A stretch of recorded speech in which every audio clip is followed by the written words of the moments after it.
সাভারের আশুলিয়ার তাজরিন গার্মেন্টসে ভয়াবহ অগ্নিকাণ্ডের ১৩ বছর পূর্তি আজ। সেদিনের ভয়াবহ অগ্নিকাণ্ডে প্রাণ হারান ১১১ জন শ্রমিক। এত বছরেও ক্ষতিপূরণ, চিকিৎসা আর পুনর্বাসন নিশ্চিত হয়নি ক্ষতিগ্রস্তদের। বেশিরভাগ ভুক্তভোগী মানবেতর জীবনযাপন করছেন, এমনকি শাস্তিও নিশ্চিত হয়নি এই ঘটনায় জড়িতদের। ২০১২ সালের ২৪ নভেম্বর আশুলিয়ার নিশ্চিন্তপুরে তাজরিন ফ্যাশন গার্মেন্টস কারখানায় অগ্নিকাণ্ডে শতাধিক শ্রমিকের প্রাণ হারানোর পাশাপাশি অগ্নিদগ্ধ হন অনেকেই। এদিকে সকালে তাজরিন গার্মেন্টসের পরিত্যক্ত ভবনের সামনে নিহতদের স্মরণে ফুল দিয়ে শ্রদ্ধা জানিয়েছে তাদের পরিবারের সদস্য সহ বিভিন্ন শ্রমিক সংগঠন।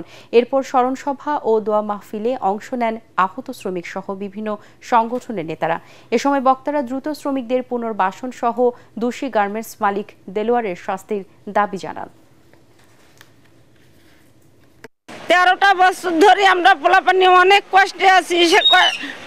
মানুষ আসামিরা জেল খাটাচ্ছে, আমরা দুনিয়াতে জেল খাটাচ্ছি।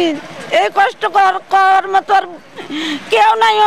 কাক যা দানামো, কার গাছের তলে যা ছায়া ধর্ম, আমরা অনেক কষ্টে আছি বাবা।